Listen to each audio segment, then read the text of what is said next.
那我面前的呢是上个月拯救者在 BW 上发布的新款 Y9000X。那不得不说啊，只要是白色的数码产品，并且这个质感到位啊，真的是毫无抵抗力。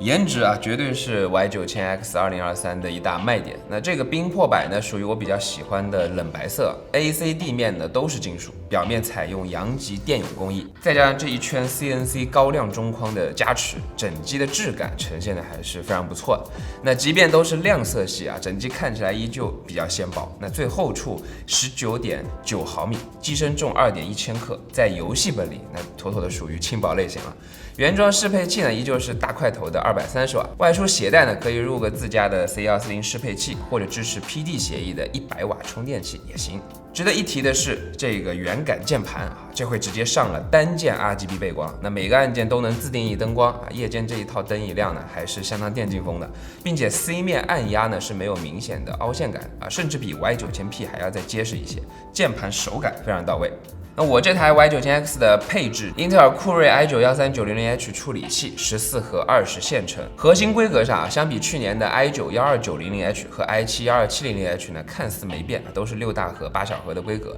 但一些外围细节上是有提升的啊。你比如这个内存最大可以支持到 DDR5 5200啊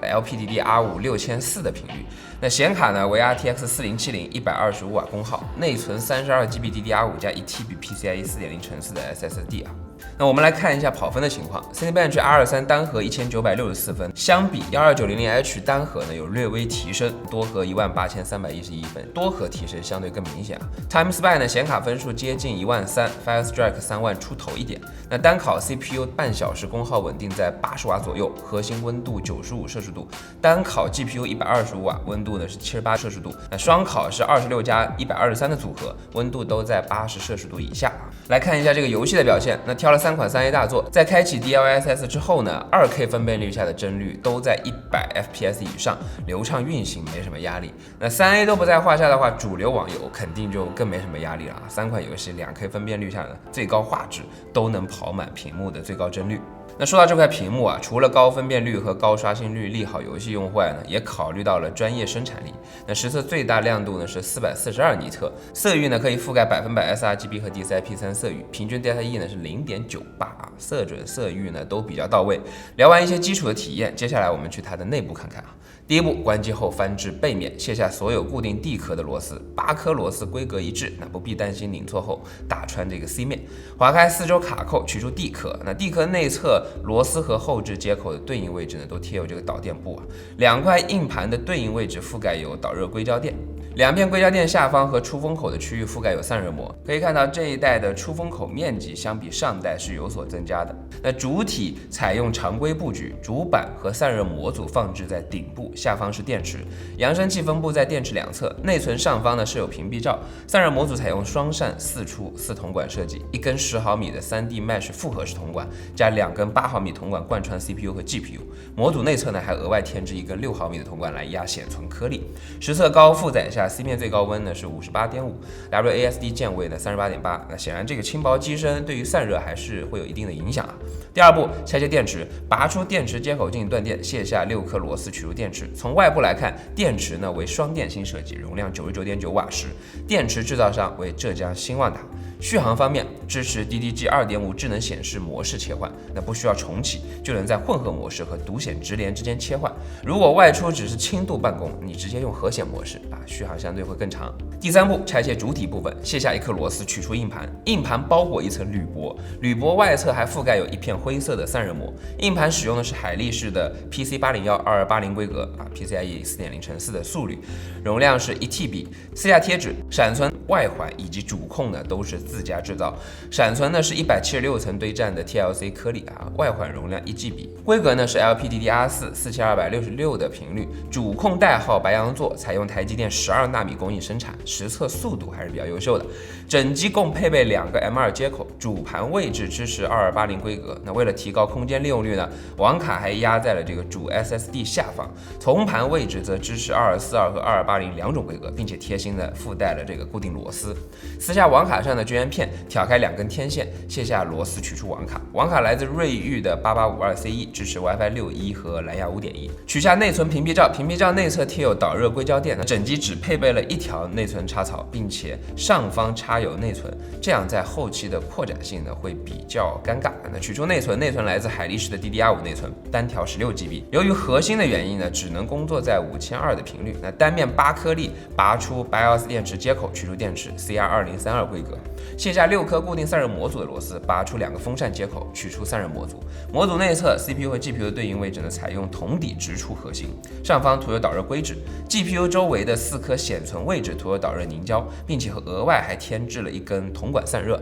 2个核心的供电线路上覆盖有导热硅胶垫。散热鳍片方面，后置为铜合金材质，两侧呢是铝合金材质。2个风扇来自 FCN 励志科技，功率7.2瓦。风扇通过螺丝固定在散热模组上，卸下所有螺丝即可将模组和风扇分离。那涡轮风扇叶片也属于比较密集的类型。断开主板上的所有连接线，卸下4颗螺丝，取出主板，清掉所有导热材料。GPU 周边呢是4颗来自三星 GDDR6 的显存颗粒，总容量8GB。那核心与显存之间还贴有绝缘麦拉片和散热铜箔。接口方面呢，主板尾部从左到右呢集成有电源接口、HDMI 2.1以及3个10Gbps 速率的这个 USB-A 口。侧边呢则是一个雷电4、一个10Gbps 速率的 USB-C 口和一个3.5毫米的音频接口。那主板背面覆盖有起屏蔽信号作用的铝箔，铝箔上方呢还覆盖有大面积的散热膜，散热膜上还贴有1片导热硅胶垫撕下铝箔，导热硅胶垫的对应位置是8颗海力士的板载内存颗粒，板载颗粒的规格和之前的那个内存条上是完全一致的。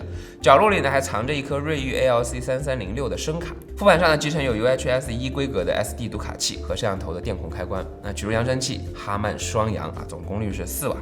听个响是没有问题的。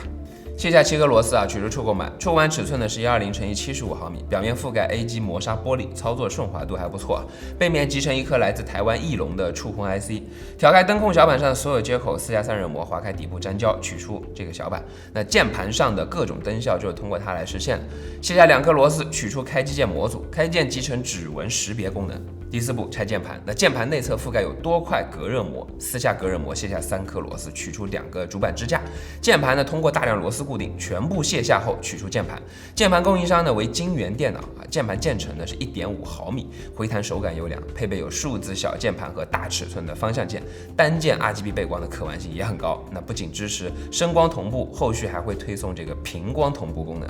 那机身使用铝合金冲压工艺打造，为了平衡整机重量和结构强度，内部的固定支架呢从传统的塑料更换为镁铝合金。那相比塑料呢，镁铝合金支架的强度会更高，在重量上镁铝合金又要比 CNC 全铝机身要更轻一些。好了，那拆解呢就到这里，整机有9种共133颗螺丝，重丝归位。